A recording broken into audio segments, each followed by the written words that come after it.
What's going on? Welcome back to another Real Talk with your boy JT. I pray everybody's still doing well as we off top. Give the Most High all honor, glory, all praise, and worship. This is a video response back to you, T. You asked me in the email, what do I think is some of our biggest problems in our race of people? And I know it's not just our race, so I'm going to say it off top. But I'm going to say it like this, and I know I'm going to make a lot of people mad. The food, the synthetic drugs, and the bad habits. I'm going to say it again. The food, the synthetic drugs, the bad habits. Once you realize what you put into your body when you eat, what's inside of it, what it does to your system. See, here's the thing. Some people are going to change the way they eat, have changed the way they eat. And some will say stuff like, gotta die from something anyway, bro. And I always ask people, how much do you love yourself? Do you love your body? Do you love your temple? And the bad habits, man, this is the thing I've been seeing all my life with my race of people, and I hate it with a passion.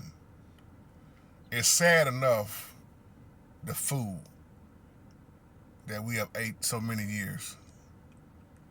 Soul food, or we think this is so good, it's over seasoned, it's heavy seasoned, so much sodium, so much saturated fat, your cholesterol level high, blood pressure high, sugars, the black folks call it, high, diabetes, strokes, high blood pressure, heart attacks, such and such, etc., stress. It's bad enough you got all that goes on, and then you turn around with the bad habits. Mostly, and I mean this out of love, mostly everybody I know that smoke is a diabetic. Mostly everybody I know that's fighting with high blood pressure, heart failure, CHF, congestive heart failure, is heavy smokers and heavy drinkers. And here's the key thing they always tell me, say, Jay, pray for me. Pray, man, that I stop smoking. Pray that I stop drinking. And when they ask me to pray, they don't even mean it, because they know they're going to continue to do it. So you got to realize in this life, some people going to change, have changed, and then some people just not going to change at all. I don't care how much you pray for them, how much you have them real talk conversations with them. I don't care how much they see somebody die behind the same thing, whether it's lung cancer, cirrhosis of the liver from the drinking. They're gonna still continue to smoke, drink, bad habits. But they will tell you to pray for them. And I mean this all out of love. The majority of so many of black people, I'm gonna use the term black in this video. I don't like to use the word black because that's not what we are. Black is a color, not a race. You look at over the years, so much food, synthetic. See, you got the synthetic. I know people that's on synthetic drugs and got the nerve to smoke other drugs, do other drugs. You trying to die, but yet still you say pray for me. What for? Pray that you die early because that's what you're doing. See, how long do you expect your body to take all that punishment? And then as soon as somebody dies, we start talking about, oh man, they gone too soon. Really? You better be thankful they lived that long, because your body can only take so much of that punishment. Now, I know some outlive others, but then at the same time, there are so many that got taken out fast behind the drugs. Somebody asked me not too long ago, I did a video about, can you shorten your life? We do it all the time with the bad habits. Can you end your life early? We do it all the time with what you're doing to the system. Man, the heart just finally gave. Oh man, they got cancer, man, lung cancer. And now you want to stop. Now you want to stop smoking. It's too late. You ever met somebody or know somebody, now that they want to stop doing it, it's too late? Because it done been inside of them so long that when they try to stop, Their body done got so used to the drinking, their body done got so used to the smoking, that when they finally try to quit, they die. I remember one doctor said, dude, you might well quit smoking. If you stop now, you're probably gonna die. Your body done got used to the nicotine. The body done got so used to the abuse that your body now needs the abuse to keep going. Ain't that something? That's what the doctor said. But it's up to us to change us. So there's an old saying, your health is your wealth. You can't do nothing if you're not in good health.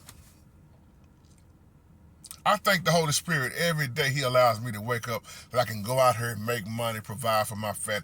Because I'm going to tell you something, I done been laid up before for a long time. It is not a good feeling. That's when you feel all the way helpless and ain't nothing you can do about it. And you ain't got the government to help you. Hey, I'm talking about what I know, what I went through. I was out, didn't even know what was going on with my body. But thank the Holy Spirit overcame all of that. It was the Holy Spirit touching my body. Y'all know my story. Went through all of that. And you think the government was going to help you and you're going to get some assistance and you ain't sick enough. You're not old enough. And in the hospital, they telling me I'm damn near next to death. You don't get a heart soon, you're dead. And they say which on paper you look dead, but in reality, looking at you in person, you don't look like nothing wrong with you. You can't get disability. You know what I did? Kept working. The Most High so awesome. I worked through my sickness. Still at work. Working through pain. Sometimes, even to this day, from that last car wreck I was in, I don't feel all that good. Y'all ask me a lot of times, sometimes I'll be pausing the camera on live chat. Man, I'm getting up, stretching and walking around because after about an hour or 30 minutes, my body hurts when I sit down that long. And that's not even long, really, you think about it. That's why I'm always moving around, because I got hit twice in a hit and run. But that one I got hit in with my baby brother, man, it tore my back up. Sometimes I wake up, y'all, it just don't even feel like I can walk. But the Holy Spirit gives me strength. Not to talk about that, but we have enough issues in this life already to deal with. My question to you is, why keep putting extra things on top of what you're already going through? It's so much easier to just go ahead and do it right. See, I wish I would have known now what I would have known growing up. There's a whole lot of food I wouldn't have ate. I thought I was actually eating right out of ignorance growing up. That's why now I go against pretty much everything. I don't even have a want for a lot of stuff no more. I see people doing it. I don't knock what people do. I just say, hey, not me no more. That's not me. Well, you was brought up, I sure was brought up. Whole lot of stuff I was brought up on. It wasn't just food.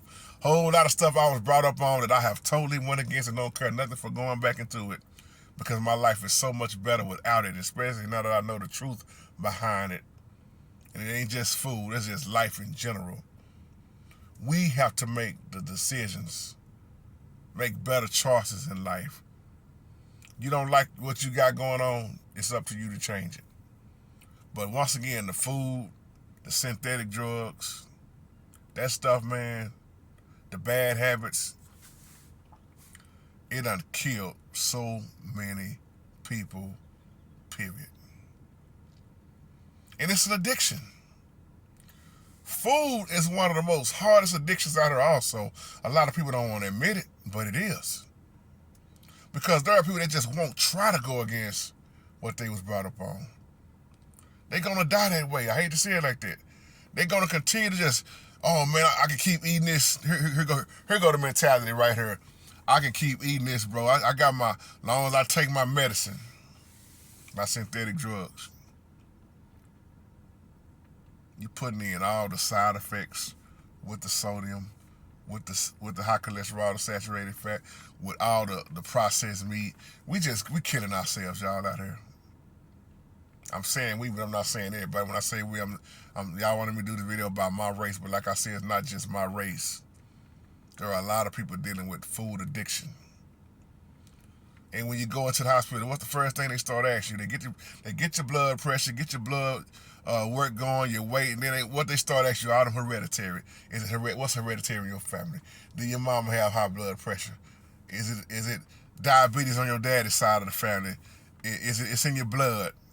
See, they're going to continue to speak stuff. See, we done let so many people speak stuff to ourselves that we think we can't even come out of it. Well, I got a news flash for you. I know too many people that, it was in their family, but it's not in them. Why? Because they chose to go against the family. They chose to go against that food. They didn't care about being talked about. They made a decision in their life to, hey, I'm not eating this no more. I'm not eating that no more. I'm one of them people. That's why I can't eat everybody's food, man. I used to. I ain't got no shame in saying it. I used to. I didn't know no better. Yeah.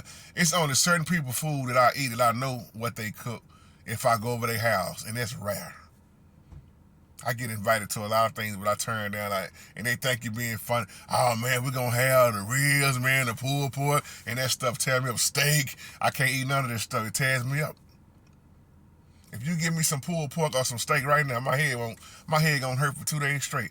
And it's gonna take probably 2 weeks for it to get out of my system. I don't feel right. That's why I care nothing for it no more. I won't even buy it. So, that's me though. I encourage people all the time to try to do better. It's okay to change. Because especially if you got children, grandchildren, you should want to be around as long as you can, be in good health as long as you can. And I know even with that being said, things can happen where you can still go down in your health. And what my doctor told me years ago when I came out of the hospital? He said, you're one of the rare people I ever see as a patient that I had before, because he said, no, don't take this the wrong way, but usually in your race of people, black people, he said, it's either always the smoking and the drinking, the diabetes and all this stuff. He said, but I see all of your blood work, Mr. Thompson. I know for a fact you're not doing drugs. Your blood look good. Everything else look too good. We can't figure out what's wrong with you. I said, thank you. Not all black people get high. Not all black people get drunk. Not all black people sell dope. I wish people stop stereotyping so many of us so much. Thinking that we all are the same, doing the same thing. It don't work like that all the time. He said, if I had been a smoker or a drinker, messing up my lungs and my liver, he said I probably would have been dead, because my heart just took a dive on me, and then it dived right on back to normal. Power of the Holy Spirit. So why would I want to do anything to mess myself up when I don't even try to mess myself up? See, you can be in the best health all the time, nothing wrong with you, exercising, and you can still go down in bad health. It could be just a test you're going through. I'll leave you with that. Shalom.